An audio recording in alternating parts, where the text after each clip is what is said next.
여러분은 하나님의 은혜를 어떻게 받고 있습니까? 성도인 우리가 하나님의 은혜를 받는 외적 수단이 있습니다. 하나님의 은혜를 받는 첫 번째 외적인 수단은 하나님 말씀입니다. 그리고 두 번째 하나님의 은혜의 외적인 수단은 기도입니다. 그리고 세 번째 하나님의 은혜를 받는 외적인 수단은 성례입니다. 성례란 지난주에 있었던 세례와 오늘 거행할 성찬입니다. 엄밀히 말하면 세례와 성찬은 눈에 보여지는 말씀입니다. 오늘은 예수님께서 은혜를 주시는 성찬식을 왜 제정하셨는지를 먼저 알아보고 떡과 포도주에 대한 의미를 차례대로 살펴보도록 하겠습니다. 예수님이 최후의 만찬을 하시면서 성찬식을 제정하신 이유에 대해 고린도전서 11장 23절, 26절에서 이렇게 말씀하셨습니다. 같이 읽어보겠습니다. 내가 너희에게 전한 것은 주께 받은 것이니 곧 주 예수께서 잡히시던 밤에 떡을 가지사 축사하시고 떼어 이르시되 이것은 너희를 위하는 내 몸이니 이것을 행하여 나를 기념하라 하시고 식후에 또한 그와 같이 잔을 가지시고 이르시되 이 잔은 내 피로 세운 새 언약이니 이것을 행하여 마실 때마다 나를 기념하라 하셨으니 너희가 이 떡을 먹으며 이 잔을 마실 때마다 주의 죽으심을 그가 오실 때까지 전하는 것이니라. 예수님이 떡을 제자들에게 나눠주시면서 나를 기념하라. 그리고 포도주를 마실 때마다 나를 기념하라고 말씀하셨습니다. 그러므로 예수님이 성찬식을 제정하신 목적은 예수님을 기념하기 위함입니다. 그러면 여러분, 먼저 떡이 무엇을 기념하는지 요한복음 6장 32절, 35절 말씀 같이 읽어보겠습니다. 예수께서 이르시되 내가 진실로 진실로 너희에게 이르노니 모세가 너희에게 하늘로부터 떡을 준 것이 아니라 내 아버지께서 너희에게 하늘로부터 참떡을 주시나니 하나님의 떡은 하늘에서 내려 세상에 생명을 주는 것이니라. 그들이 이르되 주여 이 떡을 항상 우리에게 주소서. 예수께서 이르시되 나는 생명의 떡이니 내게 오는 자는 결코 줄이지 아니할 터이요 나를 믿는 자는 영원히 목마르지 아니하리라. 예수님께서는 이스라엘 백성들이 출애굽하여 광야에 머물 때 하나님의 양식으로 주셨던 만나와 그리고 예수님을 비교하셨습니다. 만나는 매일 아침 일찍 일어나 그날 먹을 만나를 광야로 나가 가져와야만 했습니다. 그러나 여러분, 만나는 엄밀히 말하면 생명을 주는 양식은 아니었습니다. 왜냐하면 만나를 먹은 이스라엘 백성들은 만나를 먹어도 줄여야만 했기 때문입니다. 만나를 먹어도 여전히 배고픔에서 헤어나오지 못하였습니다. 그리고 만나를 먹은 이스라엘 백성들은 결국 광야에서 다 죽었습니다. 그러나 여러분, 하나님이 주시는 참떡은 무엇이었습니까? 하늘에서 내려오신 참떡은 예수님이셨습니다. 생명의 떡인 예수님을 먹는 사람은 결코 줄이지 아니합니다. 그리고 영원히 목마르지도 아니합니다. 왜냐하면 예수님을 믿는 사람은 육신은 죽지만 영원히 죽지 않고 천국에서 영생의 삶을 살기 때문입니다. 이렇게 만나와 예수님의 생명의 떡은 차원이 다른 양식입니다. 만나는 먹어도 줄이고 목마르고 죽는 떡이지만 예수님의 생명의 떡은 먹어도 줄이지 않고 영원히 목마르지 않는 떡입니다. 그런데 여러분, 예수님의 생명의 떡을 육신의 떡으로 이해하는 사람들이 있습니다. 그래서 예수님을 믿으면 부자가 되고 부자가 되면 배부르게 먹고 마실 수 있게 된다고 이해를 합니다. 이런 분들은 하나님의 은혜와 복을 위해 이렇게 기도합니다. 하나님, 나에게 5천 명이 먹을 수 있는 양식과 물을 주십시오. 예수님을 믿는 사람이 믿지 않는 세상 사람들보다 잘 되고 성공하고 행복해야 세상에서 복음을 전할 수 있고 하나님께도 영광이 되지 않겠습니까? 성도 여러분, 그러나 이런 기도는 기복주의 기도입니다. 겉으로는 하나님 영광, 예수 그리스도의 복음을 위해 기도하지만 실상은 자신의 욕심과 자신의 영광을 위한 기도이기 때문입니다. 그러나 하나님의 영광을 위한 기복적인 성도는 이렇게 기도합니다. 하나님, 저에게 5,000명을 먹일 수 있는 양식을 주십시오. 그 5,000명분의 양식 나 혼자 다 먹을 수 없으니 성도를 섬기고 세상을 섬기면서 하나님의 사랑과 주님의 복음을 위한 섬김의 도구로 사용하겠습니다. 등촌가족 여러분, 첫 번째 기복주의 기도와 두 번째 기복적 기도가 달라 보입니까? 겉으로 보기에는 거의 똑같습니다. 기복주의 기도는 5,000명이 먹을 수 있는 양식을 나에게 달라고 기도합니다. 그리고 기복적인 기도도 5,000명을 먹일 수 있는 양식을 나에게 달라고 기도합니다. 똑같이 5,000명이 먹을 수 있는 양식을 위해 기도했습니다. 그러나 그 목적이 달랐습니다. 기복주의 기도는 자신의 야망과 욕심을 위해 기도했지만 기복적인 기도는 하나님의 나라와 하나님의 영광을 위해 기도드렸기 때문입니다. 우리의 마음의 중심과 생각을 다 아시는 하나님께서는 그 기도의 목적을 알고 계십니다. 그래서 사람들은 속일 수 있습니다. 그러나 하나님은 속일 수가 없습니다. 그러므로 저와 여러분이 예수님의 생명의 떡을 위해 기도하는지 아니면 육신의 떡을 위해 기도하는지 하나님은 다 알고 있을 겁니다. 그러므로 여러분의 기도와 여러분의 간구가 하나님 보시기에 목적이 바른 기도, 다시 말하면 하나님 나라를 위한 기도, 하나님의 영광을 위한 올바른 기도를 하시는 우리 등촌의 가족들이 되시길 바랍니다. 그러면 여러분, 예수님의 생명의 떡을 어떻게 먹을 수 있습니까? 어떻게 먹을 수 있는지 요한복음 6장 56절, 57절 말씀 같이 읽어보겠습니다. 내 살을 먹고 내 피를 마시는 자는 내 안에 거하고 나도 그의 안에 거하나니 살아계신 아버지께서 나를 보내심에 내가 아버지로 말미암아 사는 것 같이 나를 먹는 그 사람도 나로 말미암아 살리라. 참된 양식을 먹는 방법은 저와 여러분이 예수님 안에 거하고 예수님이 저와 여러분 안에 거해야 합니다. 예수님이 아버지로 말미암아 사는 것 같이 예수님 안에 거하는 저와 여러분도 예수님으로 말미암아 살아가는 것이 바로 생명의 떡을 먹는 방법입니다. 그러므로 성찬에 참여하는 등촌가족 여러분, 예수님의 살을 먹을 때마다 우리는 예수님이 주시는 생명을 기념해야 합니다. 그리고 예수님이 주시는 영생에 감사해야 합니다. 그리고 예수님이 주시는 그 생명을 기뻐해야 합니다. 그러므로 예수님을 믿는 사람들에게는 예수님의 생명이 있다는 것을 기억하고 생명을 가진 자답게 그 생명을 누리며 살아야 합니다. 아무리 환경이 힘들고 어려워도 저와 여러분은 예수님의 생명을 가진 자입니다. 한 번 해병은 영원한 해병이듯이 한 번 생명을 가진 하나님의 자녀는 영원한 생명을 가진 하나님의 자녀입니다. 그러므로 아무리 현실의 상황이 고통스러워도 하나님의 자녀인 저와 여러분은 예수님이 주신 그 영생을 누리며 살 수 있는 것입니다. 여러분은 어떠하십니까? 실제 여러분의 삶 속에서 영생을 누리며 살고 있습니까?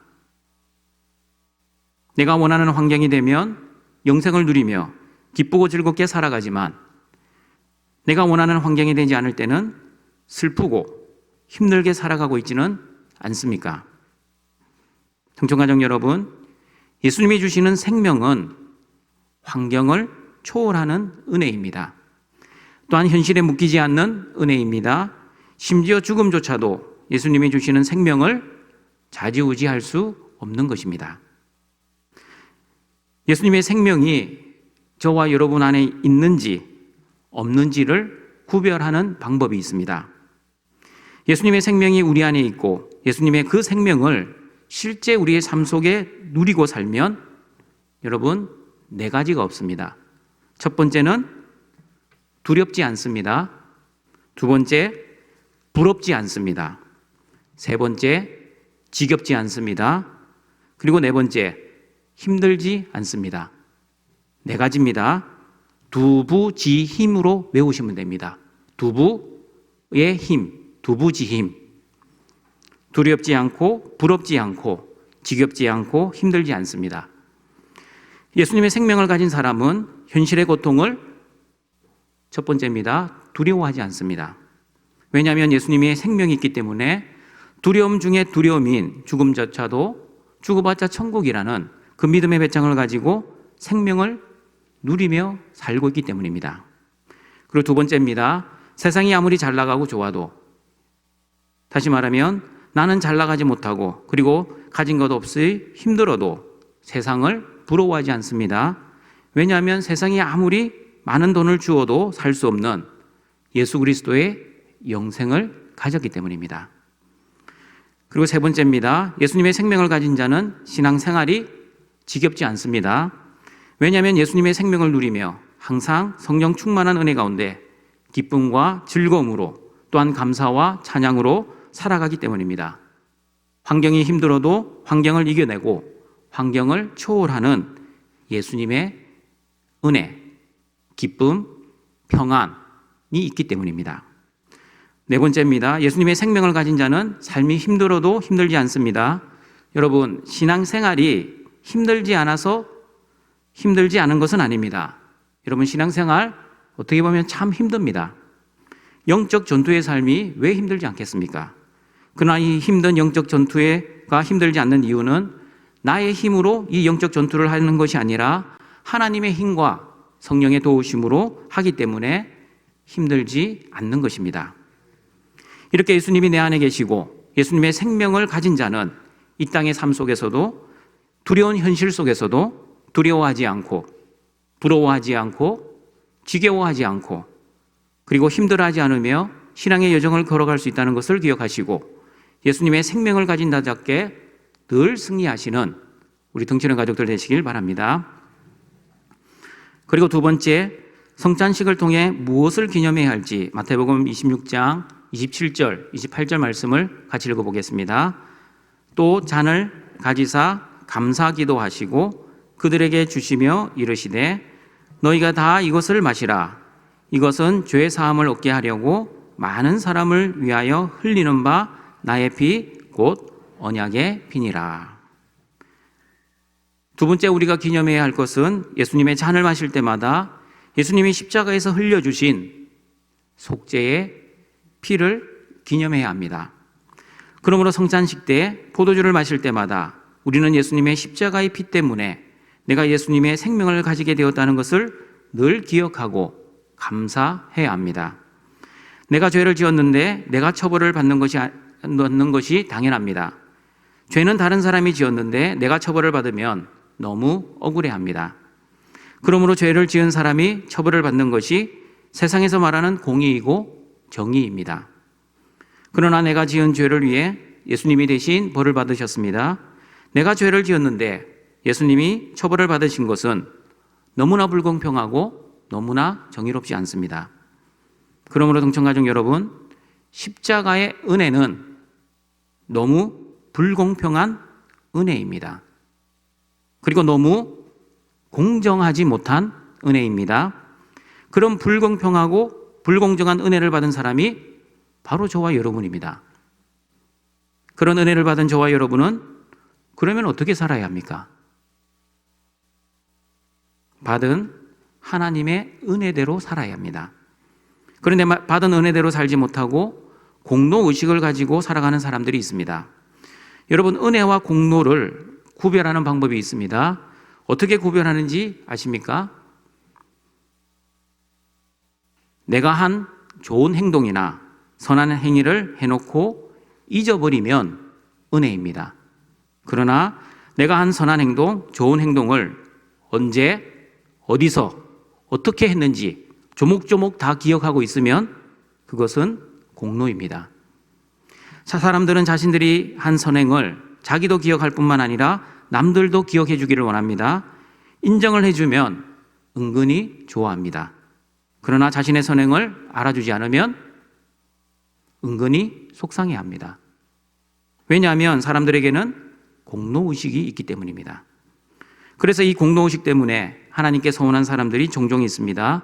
특별히 하나님을 위해 열심히 최선을 다한 사람들 중에 이런 사람들이 많이 있는 것을 보게 됩니다. 내가 하나님을 위해 열심히 교회를 섬겼고 희생했고 봉사했는데 나의 현실이 좋지 않으면 하나님께 서운한 생각을 가집니다. 자신이 가지고 있는 이 공로의식, 보상 심리 때문입니다. 호스피스 병동에서 사역할 때 보았습니다. 죽음 앞에서 힘들게 죽는 분들이 있었습니다. 죽음 앞에서 힘들게 죽는 분들 중에는 신앙생활을 아주 오래 하신 분들, 그리고 교회 직분을 가지고 오랫동안 교회를 섬긴 분들이 있었습니다. 물론 모든 분들이 다 그렇지는 않았습니다. 그러나 여러분, 교회를 오랫동안 섬기고 희생하신 분들은 일명 믿음이 좋고 믿음이 크고 또한 신앙생활을 잘 하신 분들 아닙니까? 그런데 왜 그 직분을 가지고 교회를 잘 섬겼던 분들이 죽음 앞에서 힘들게 죽어가야 합니까? 그 오랜 세월 교회를 섬기고 희생했지만 죽음 앞에서 공로의식을 가지고 있었기 때문입니다. 나보다 신앙생활 잘하지 않는 저 김집사는 하는 일마다 성공하고 자녀들도 잘 되고 경제적으로 여유로운 생활을 하고 있는데 하나님을 위해 죽도록 충성한 자신의 모습은 어떠합니까? 하는 일마다 실패했고 자녀들도 잘 되지 않았고 노년에 돈도 없고 그리고 암에 걸려 고통 가운데 죽어가는 자신의 비참한 모습을 보며 하나님이 주신 영생 생각조차 하지 않고 현실의 초라함과 고통과 비참함으로 인해 하나님을 원망하고 불평하며 마지막 여생의 모습을 보내는 그 모습을 보았습니다. 그러나 여러분, 공로의식, 보상심리가 아니라 하나님의 은혜를 아는 신자의 모습은 달랐습니다. 비록 암이라는 질병으로 죽음을 맞이해도 죽음은 끝이 아니라 하나님 나라에서 영생을 누릴 것을 소망하며 그 현실을 절망하지 않았습니다. 목사님, 제가 먼저 천국에 가서 기다리고 있을게요. 목사님은 조금 더 고생하다 오세요. 등촌가족 여러분, 은혜를 아는 성도는 환경을 바라보지 않습니다. 그리고 은혜를 아는 성도는 현실의 문제를 바라보지 않습니다. 그리고 공로의식으로 인해 하나님을 원망하거나 불평하지 않습니다. 왜냐하면 현실의 문제를 일으키시고 그 현실의 문제 뒤에서 그 현실의 문제를 주관하고 계시는 하나님을 믿고 그 하나님만을 바라보기 때문입니다. 환경은 무척 힘들지만 그 고통의 환경은 곧 지나갈 것이고 곧 영원한 생명으로 들어간다는 그 소망을 잃어버리지 않기 때문입니다.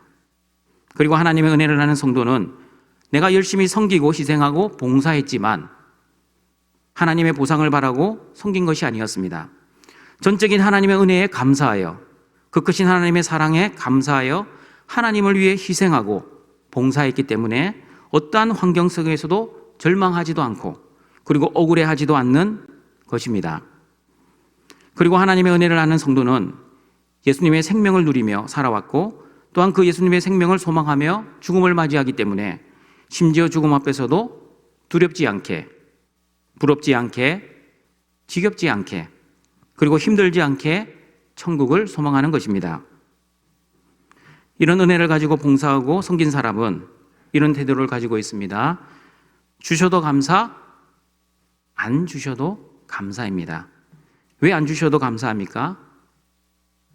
돈도 없고 권력도 없고 명예도 없고 심지어 건강도 없습니다. 그럼에도 불구하고 왜 감사가 있습니까? 왜냐하면 하나님의 은혜를 아는 성도는 세상에서 가장 귀한 은혜, 세상에서 가장 귀한 복인 예수님의 생명과 영생을 가졌다는 것을 알기 때문입니다. 또한 세상에서 가장 큰 복, 또한 복 중의 복인 하나님의 자녀가 되는 복을 가졌다는 것을 알기 때문입니다.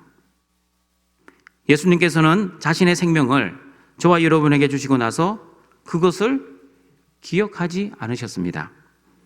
만약에 예수님이 보상심리를 가지고 계셨다면 무슨 말입니까?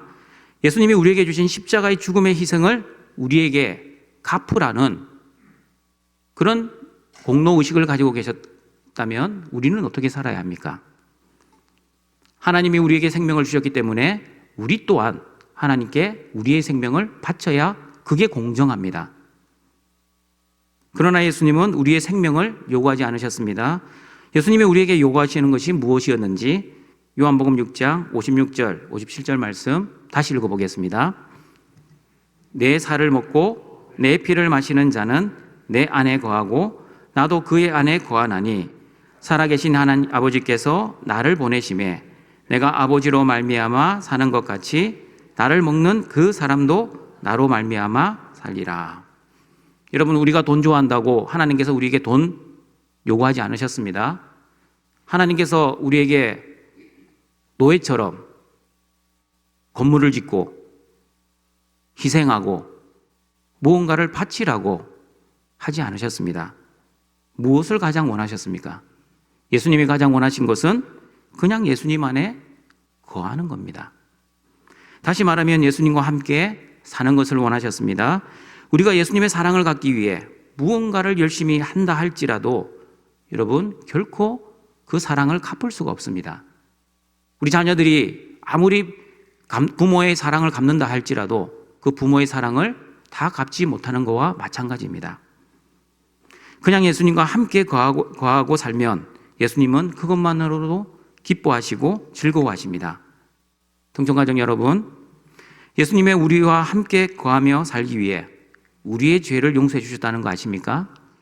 만약 저와 여러분이 여전히 죄를 가지고 있으면 거룩하신 예수님과 함께 거할 수조차 없는 것입니다. 그래서 예수님은 저와 여러분의 죄를 위해 십자가에서 죽으시고 저와 여러분의 모든 죄를 해결해 주신 이유가 바로 그 거룩하신 예수님과 우리와 함께 거하기 위함이었습니다. 그러므로 십자가의 은혜로 모든 죄를 용서받은 우리 등촌가족 여러분, 예수님 안에 거하는 등촌의 가족들이 되시길 바랍니다. 예수님과 늘 동행하는 등촌의 가족들이 되시길 바랍니다.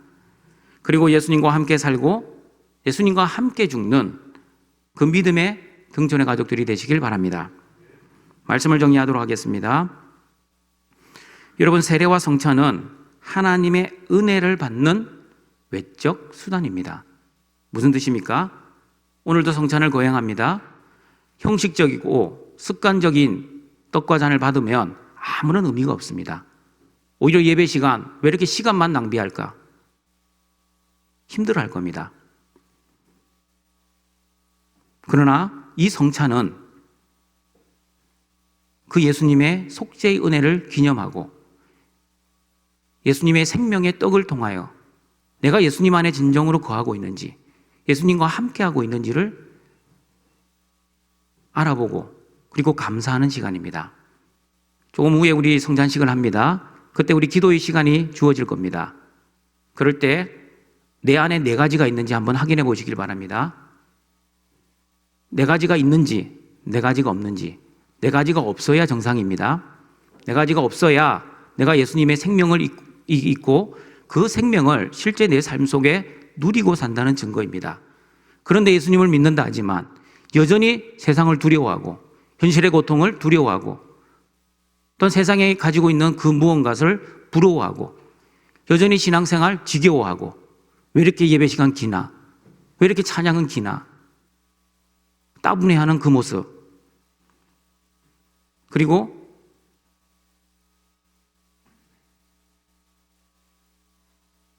힘들어하는, 영적 전투의 삶을 힘들어하는 그런 성도가 되지 않기를 바랍니다.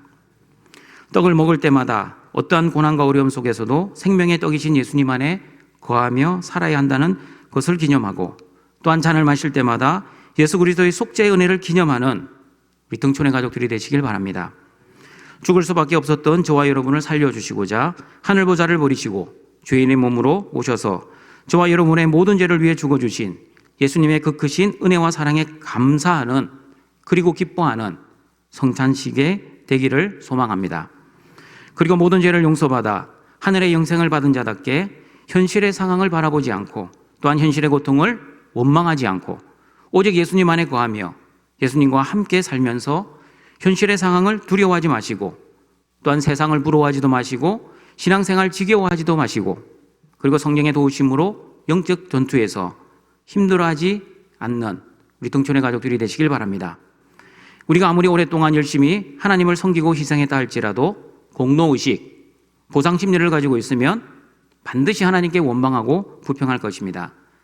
그러나 환경을 바라보지 않고 하나님만을 바라보며 하나님의 은혜를 바라보는 사람은 모든 것이 하나님의 은혜였음을 고백하며 하나님께 영광을 돌리실 것입니다. 그런 하나님의 사랑과 십자가의 은혜에 감격하여 이 성찬 예식에 감사와 기쁨으로 참여하시는 등촌의 가족들이 되시길 주님의 이름으로 축원합니다. 사랑과 자비가 풍성하신 여호와 하나님, 예수님의 십자가의 은혜로 우리를 하나님 자녀 삼아주시고 하나님의 자녀답게 살 수 있도록 예배의 자리로 불러주시고 또한 성찬의 은혜를 주시니 감사합니다. 예수님의 살과 피를 먹고 마실 때마다 생명의 떡인 예수님을 기념하고 예수님 안에 거하며 살게 하옵시고 또한 예수님이 우리의 속죄를 위해 죽으셨음을 항상 기념하고 그 사랑과 그 은혜를 기억하여 이 땅에서 하나님 자녀답게 살아가는 등촌의 가족들이 되게 하여 주시옵소서. 예수님의 이름으로 기도드립니다. 아멘.